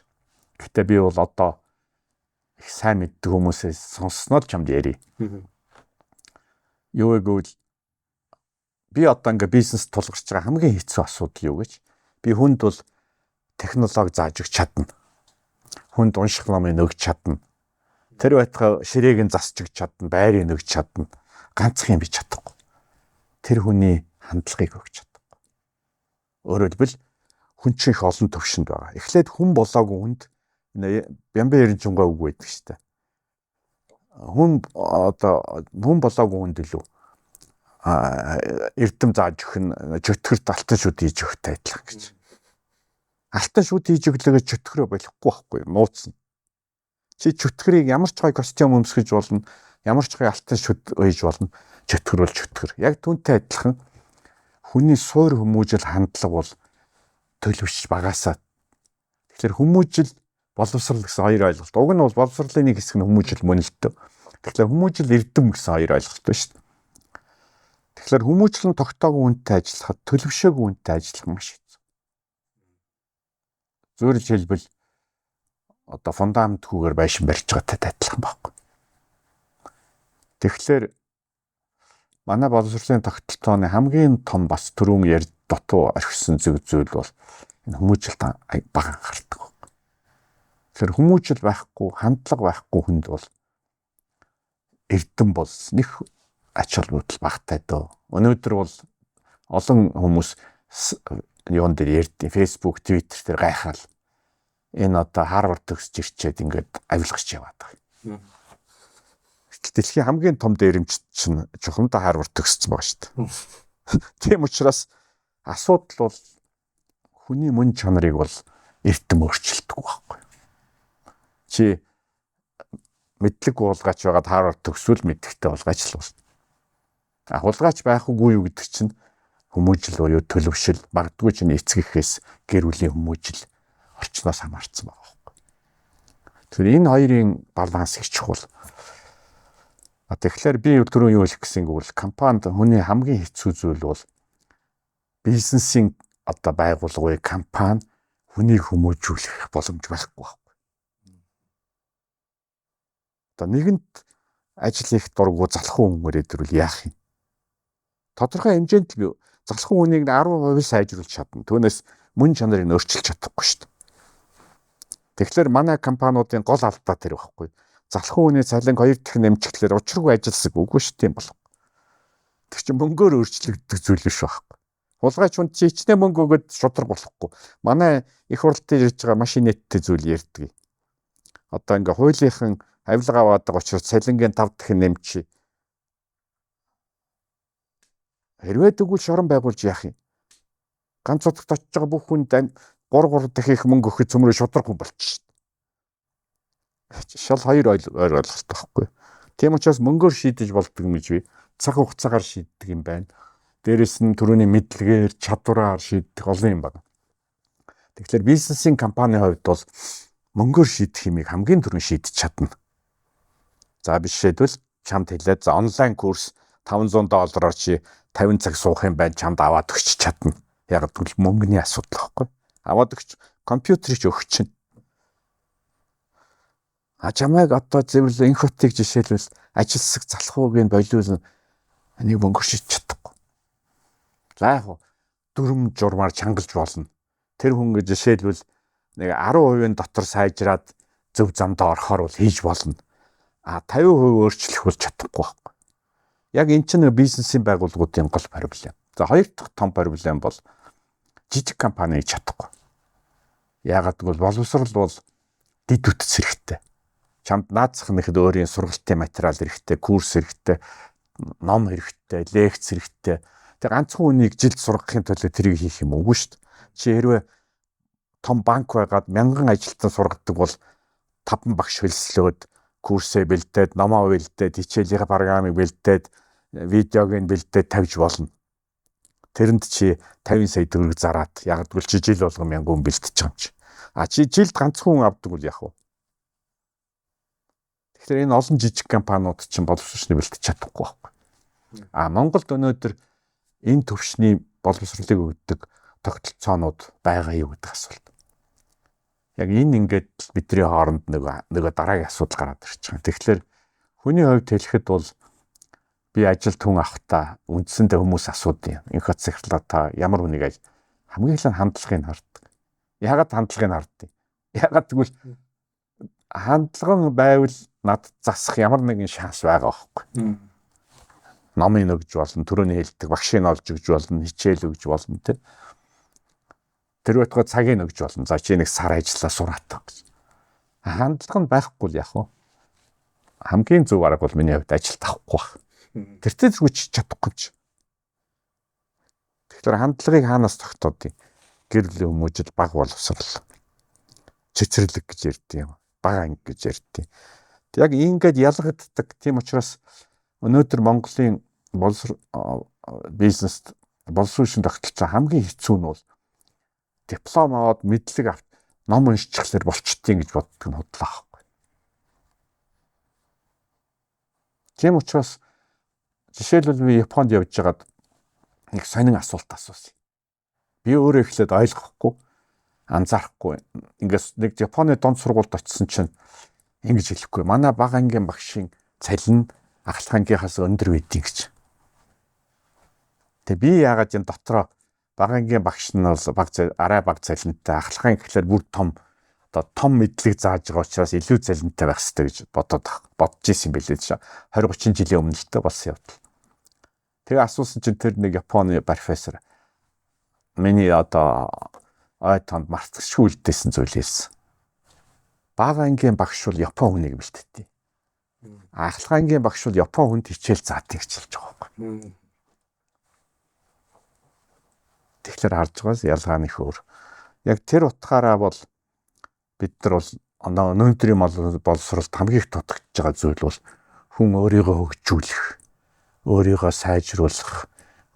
Одоо тэгээ хамгийн наацх нь эрүүл мэндэ яаж бодох уу, хүнтэй яаж харьцах уу, яаж тасралтгүй сурах уу, яаж хөгжих уу, дадал зуршил гэж юу юм, тэр байтугай яаж боддیں, юм яаж тогтоодیں, яаж маргалддیں, яаж бодол санаараа илэрхийлдیں.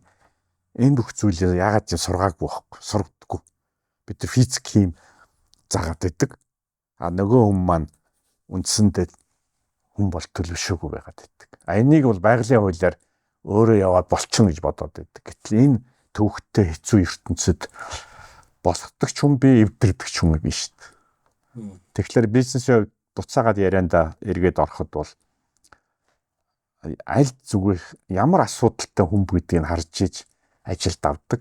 Харамсалтай нь миний түрүүний хэлдэг хандлага нь байхгүй хүмүүсийн тоо жил их нэмэгдэж байгаа байхгүй. Тэгэхээр Z үеийнхэн гэд манайх их ярьдаг шүү дээ. Яагаад Z үеийнхэн тийм өвөрмөц байгаа юм? Z үеийнхэн бол яг бидэртэй адилхан компьютер мэдчихэж байгаа. Одоо код бичиж байгаа, ном уншиж байгаа. Ганцхан ертөнцид хандах хандлага нь биднээс өөр байхгүй. Шал өөр хандлага. Тэр хандлага нь биднээс дутуу гэсэн үг биш. Бидний мэдхгүй хандлага. Урд нь байгаагүй тийм сонир хандлагатай улсууд гарч ирж байгаа. Тэрийг ойлгоод ажилдаг аргыг би сураад тэрийг ямар нэгэн аргаар эзэмшчихвэл тэр үеийнхэнд ажиллаж чадна. Гэтэл миний өнгөрсөн 30 жил явсан миний нэг бодож исэн хандлага бүх юм чинь жишээлбэл Z үеийнхэн дээр шал өөр байна. Тэгэхээр асуудал зөвхөн Z үеийнхэнд байгаа юм биш. Асуудал нэг талаас Z үеийнхэнд байгаа, нөгөө талаас нь бусад үеийнхэн Z үеийнхэн мэдэхгүй. Тэгэхээр бие биенээ ойлгохгүй байдал үүсчихэж байгаа байхгүй. Одоо 2040 он 50 он гээд ер нь монголчуудын дараагийн ирээдүйн үеийн маань нэг ямар хуу орчин нөхцөл амьдрах бол та мэдээж одоо тодорхой таамаг хэлэхэд хэцүү л бах тэ. Гэхдээ таны хувьд мэдрэмж ямар вэ? Та бол одоо ингээд 3-4 үеийн амьдралыг хараад ажиглаад ирсэн бас нэг өөр юм философи тогтцсон байх тэ. Ер нь ирээдүйн маань ямар орчинд амьдрах гэдэг. За тэгээ одоо эцэг эхчүүд их ярьж байна.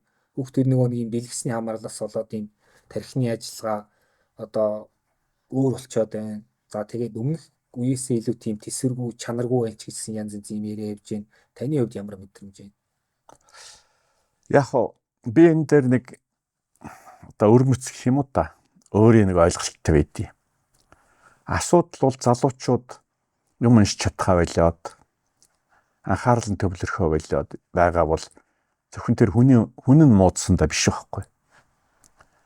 Орчин үе бол түрүүний хэлдэг асар их мэдээлэл, асар их тохиолдол, асар их шууган дунд байгаа хүн автоматар тэрнээс өөрийгөө тасалж байгаа. Жишээлбэл маш их том барилгад ингээ шуугантай мотортой газар ажилладаг хүмүүс бол та ядардгүй мөхлөр ягаад гэвэл тэр чимээ шуугныг сонсгоо хэлсэн байдаг байхгүй. Ягаад гэвэл тархин автоматар сонсгоо хэлчихдэг. Өөрөөр хамгаалж байгаа өөрийгөө. Яг тэр санаагаар бол орчин үеийн залуучууд бол энэ их мэдээлэл, энэ их шууган донд анхаарал төвлөрүүлж болохгүй. Юм болгонд анхаарал төвлөрүүлвэл наадзах нь тархиных нь энерги хүрэхгүй. Тэдний гол проблем бол юунд анхаарал төвлөрүүлэх үү, юунд анхаарлаа төвлөрүүлэхгүй, энэ их мэдээлэлтэй яаж ажиллах уу гэдгээ сураагүй байт. Тэгээд автоматар яг хөө байгалийнхаа урсгалыг дагаад ухаан санаа нь төвлөрөхөө болцсон байдаг байхгүй. Одоо энгийнээр хэлбэл Твиттерээс урт юм уншиж чадах болцсон. Facebook постоос бүх мэдээлэл авдаг, номноос уншиж чадах болцсон. Тэр чинь бол үндсэндээ орчинтой өгж байгаа реакц, хариулт. Жишээл стрессийг эмчнэр хэлдэг шүү дээ. Стресс бол цаад шалтгаан биш, таны үзүүлж байгаа хариулт нь ч тийм. Стресстэй хүн гэдэг чинь одоо жишээл гадаа ингээл мотор төчгнөл байвал нэг хүн шал тоохгүй. Нөгөөх нь бол уур нүрэл нерв хөдлөл байгаа шүү. Тэр чинь мотор нь адилхан байгаа байхгүй дуун. Ганцхан миний үзүүлж байгаа реакц нь өөр байна. Тэгэхээр стресс бол үндсэндээ гадаад зүйл биш. Миний өөрийн хариу. Яг түүнтэй адилхан тэр залуучуудын байж байгаа нь бол орчиндөө өгж байгаа хариу. Яагаад энэ хариу муу байгаа юм гэвэл Энэ их мэдээлэлтэй, энэ их шуугаантай, энэ шинэ ертөнцид яаж амьдрах, яаж ажиллахыг заагаагүй. Яагаад тэгвэл багш нар нь тийм ертөнцид амьдарч үзээгүй. Тийм соёл бидэрт тогтоогүй. Тэр нь төрөний миний зэт үеийнхийг мэдэхгүй гэдэгтэй адилхан цоо шин. Ердөө гар утас бол 10 жилийн өмнө бол маш сонин зүйл байсан. Одоо гар утас байхгүй гэдэг нь хүүхдүүдээ хувьд айгүй сонин байхгүй. Би бол интернетийн түүхийг мэднэ л дээ. Сайн мэднэ. Интернет гэж юу юм гэж одоо жишээл 30 жилийн өмнө асуудаг байсан бол одоо интернет байхгүй байх нь айгүй сонин болцсон байхгүй. Тэгэхээр юм маш хурдтай хөгжөөд энэнд боловсрал бусад тогтолцоонууд нь хариу өгч чадахгүй шин. Яг түрүүний хятадууд юмаа өөрчилж байгаа нь бол энэ гадаад ертөнц өөрчлөгчлөөр боловсрлоо эрс өөрчлөх хэрэгтэй. За манай залуучууд юу тулгарх вэ гэж. Ердөө л энэ бол классик асуулт. Зөвхөн Монголын асуулт биш. Энэ давлгаа, энэ шуугаан, энэ технологийн асар хүч, энэ хиймэл оюун, энэ бүх юмд ерөө ингээ үер ороод ирнэ цунами. Чамд хоёрхан зам байгаа. Нэг нь чи тэр цунамид живж өгнө. Нөгөөх нь бол англиар surfing гэдэг. Чи дээр нь далбаагаа намируулад тэр давлгааг ашиглаад явна. Ердөө л энэ багхгүй. Тэгээ одоо асуулт бид нар хүмүүсээс асууж болно. Та далбаагаа намируулад ус онгоцоор сэлэхэд бэлэн юм уу? Ус онгоц байгаа мó? Далбаа нь байгаа мó? Та усан сэл сурсан юм уу? Үгүй ч биш. Тэгэхээр эндээс түрүүний яг дахиад асуулт гарч байгаа. Боловсролын тогтолцоо, эдийн засгийн тогтолцоо юмнууд нь энэ дэлхийн өөрчлөлтөнд бид нар энэ 3 саяна бэлтэж байгаа юм. Үгүй бол миний төсөөллөөр 100 жилийн дараа дэлхийн одоо юу гэдгийг тэр үед үлдсэн 8 тэрбум бүл ярина. Монголчууд гэднийг дээр үед хүмүүс байсан гинлээ. Альсвал бид нар ярина. Монголчууд ч их өөр хүмүүс байсан юм аа. Монгол хэлээр ярьдаг, бас монгол дуу гэж байсан, айраг удаг байсан. Тэгээ тэрийг бол номноос би уншсан гэж хүүхдүүд хоорондоо сонирхож ярина. Тэгээ одоо ямар хүн гэхэлэр мэддэг. Одоо бид нар кола удаг, бүх дэлхийдээ адилхан англиар ярьдаг. Монгол хүн гэж ямар ч ялгаа байхгүй. Яг харахад нэг өөр. Өөрөөр Монгол гэдэг бол соёл иргэншлийн хувьд байхгүй болсон гэсэн үг шүү дээ. Биологийн хувьд хүн нь байна. Соёлын хувьд байхгүй. Иргэншилт улс орны хувьд байхгүй. Энэ хоёрын ялгаа л байхгүй. Тэгэхээр энэ давлгаанд бол нэг сонирхолтой зүйл нь бол урд нь ийм давлгаа бол одоо жишээлбэл 1000 жилд явж өнгөрдөг байсан бол одоо 100 жилд л өнгөрч байгаа байхгүй. Одоо улам хурдан болж байгаа. Одоо юу гэж хэлэх юм? Дэлхийн 2 дугаар дайнаас өмнөх байсан одоо хүн төрөлхтний мэдлэгийн график байд. Хүн төрөлхтний дэлхийн 2 дугаар дайнаас өмнө цуглуулсан бүх мэдлэг дэлхийн 2 дугаар дайнаас хойш 30 жилд л олсон гэж байгаа. Өнөөдөр их сонин. Өнөөдөр бид ямар үед амьдарч байна гэж. Хүн төрөлхтний 6000 жилд олсон мэдлэг бол дунджаар 7-оос 10 хоногийн дотор бид нар олж байгаа. Өөрөөр хүн төрөлхтний 6000 жил сурсан юмыг өнөөдрийн хүн 7 хоногт шинээр нээж байгаа байхгүй. Шинэ технологи, шинэ ноу-хау. Энэ гэхдээ улам хурдсаж байгаа. Тэгээ хиймэл оюун гараад ирэхлээр нэг асуулт гарч ирнэ. Хиймэл оюуны хамгийн том философи асуулт нь. Хиймэл оюун өөрийгөө сургадаг болоод эхлэх үед яах вэ? Өөрөлд хүнээс хамаарахгүй болоод эхлэх үед. Тэгэхээр эндээс бол одоо философийн гол асуулт гарч ирж байгаа. Энэ сансарт хар нөх гэж ойлголт байдаг. Одоо орны судалгачид эрдэмтэд ярьдیں۔ Хар нөх гэж зүйл бол нэг тийм хар том нөх байгаа юм биш шүү дээ. Тэр чинь зөв төсөөлөл байхгүй. Бид нар мэдэхгүй. Тэр бол энерги, гэрэл бүх юм ороод алга болчихдог. Байгалийн хууль тэнд ажилддаггүй. Гравитацийн хуулиуд байхгүй болчихдог. Өөрөөр хэлбэл орчин үеийн физик бол тэр хар нөхний орчинд хар нөхний дотор өнөөдрийн бидний мэддэг бүх физикийн хуулиуд ажилддаг. Өөрөөр хэлбэл бид нар тайлбарлаж мэддэггүй. Юу байгаа нь бүү мэд. Тийм учраас хар нөх гэд нэрлэлсэн байхгүй. Яг түүнтэй адилхан хиймэл оюун ингээ тодорхой төвшөнд хүрээд одоо ингээ хүнийг давангуут яг энэ асуулт гарч ирнэ. Хиймэл оюун хүнээс даваад хүн тэрийг ойлгохгүй байх үед дараа нь юу болох юм гэж. Хар нөх байхгүй. Тэгээ энэ нөх хизээ бий болох уу гэж. За жишээлбэл Elon Musk-ийн хэлж байгаагаар бол 2035 он гэж байна. 10 хүрэхгүй жилийн. 10 хүрэхгүй жилийн дараа. А зарим эрдэмтэд бол за яг нь 15 жилийн илүү хэлж байгаа. Нэг гэлээ ихтэл бидний үед ялангуяа залуучуудын үед энэ үүсэх байхгүй. Тэгэхээр ертөнц хөөр болж байгаа биз. Тийм учраас хятадууд тэр боловсролын систем өөрчлөөд байгаа нэг юм учиртай шүү дээ. Энд чинь энд бэлдэж байгаа юм. Өөрөөр хэлбэл Хятадын засгийн газар, Америкийн засгийн газар хоёрын гол ялгаа юу гэвэл Америкийн засгийн газар бол одоо зөөрлж хэлбэл эдийн засаг бизнес өөрийнхөө хуулиар явна гэж тооцдог. Жишээлбэл үл үзэгдэх гар удирдна гэж. Хятадын засгийн газар бол өөрөөр сэтгэдэг. Тэд нар бол бид нар өөрсдөө тэрийг бас бүтээдэг гэж. Тийм учраас урт хугацааны төлөвлөлтөн дээр Хятадууд хамаагүй илүү. Тэгээд тэд нар дээд сургуулиуд одооноос бэлтэж эхэлж байгаа. Боловсролоо бэлтэж эхэлж байгаа. Тэгэхээр бидний асуулт Монгол тэгээ яах юм гэдэг. Харамсалтай нь өнөөдөр энийг хариулах улс төрч манад байхгүй байна. Тэгэхээр Монголын залуучууд шинэ үеийнхний хувьд надаас асуусан шүү дээ. Би бол ганц л зөвлөгөө хэлдэг. За 3 сая хүнийг бэлтгэх хөтлөөр байхгүй гэдэг байж. Тэглээд галуур хэлэхээр хүндээгээд бодоод яваад иж болохгүй тий. Ятгахтаа та өөрийгөө бэлдэх хэрэгтэй. Ятгахтаа та өөрийнхөө компанийг өөрийнхөө. Тэгээ тэр бол тэгэхээр хүн хэлнэ би юу хийхээ мэдэхгүй шүү дээ. Тэгээ яах юм гэж. Тэгэхээр нөө төрөний зарчим байхгүй. Давааны цаан даваа үйд. Та 5 давааны цаан юуг мэдэх албагүй. Та одоо мэдчихэж байгаа юм аа л хий. Тэгээ хийгээд эргээд хар мэддэг хүмүүстэй уулз, хийж байгаа хүмүүстэй яар. Жилийн дараа та шал өөр юм ярьдаг болно. Тэгээ дахиад хий. 2 жилийн дараа бүр өөр ярина. Тэгээ 5 жилийн дараа та ямар авах вэ? Ямар ч хүн танаас та мэддэг хүн байна гэж хэлнэ. Яг л та явж байгаа юм байна. Тэгэхээр нууц нь юу?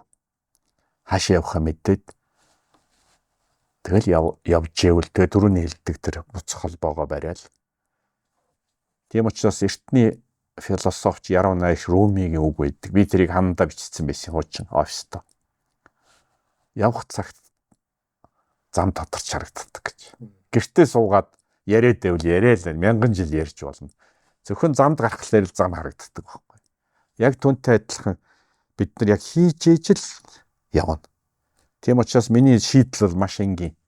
Би шийдлийг мэдэхгүй. Гэхдээ өөр зүйл мэднэ. Юу л шийдлийг хайх хэрэгтэй. Тэр хайлт чи өөрөө чамайг олно. Тэгээ эндээс бол хуучны буддийн сургаал байд юм а. Тэр их надад таалагдтыг. Хүмүүс ингэж асуудیں۔ Гэгэрл гэж юу юм гэж. Тэгэхэд Будда хариулсан байд. Гэгэрлийг би үгээр хэлж чадахгүй. Тэр зөвхөн явсан хүнд л хар мэдэгддэг. Өөрөлд тэрийг үгээр хэлж болдоггүй, ухаанаар тайлбарлаж болдоггүй. Зөвхөн чи явж иж мэддэг. Үйлдэл хийж иж. Тий. Энэ л багхгүй. Өөрөлд хөгжил гэдэг бол Монголын өнөөдөр явах зам бол бид явах тусам энэ ойлгоно. Явах тусам мэднэ. Түүнээс шийдэл таана байгаа юм.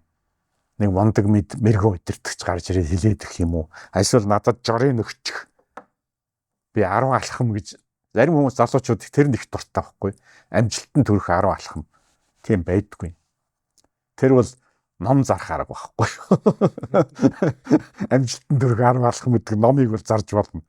Амжилтанд хүрэх 10 алхам гэж байдаггүй. Ганцхан амжилттай явахын тулд чамд ямар дадал зуршил хэрэгтэй, ямар амьдралын хэв загвар хэрэгтэй, ямар соёл хэрэгтэй, яаж ажиллах хэрэгтэй. Өөрөөр хэлбэл чи яаж явах ёстой гэдгийг л заадаг байхгүй. За баярлалаа. За ингээд подкастаа энэ хүрээд өндөрлөе. За тэгээд энэ хот захирал маань үе ерөөхдөө ховорхон ордог гэхдээ подкаст ерөөхдөө манай үзэх сонсогчд маш их хүлээдэг. Ингээ оролцсонд баярлалаа.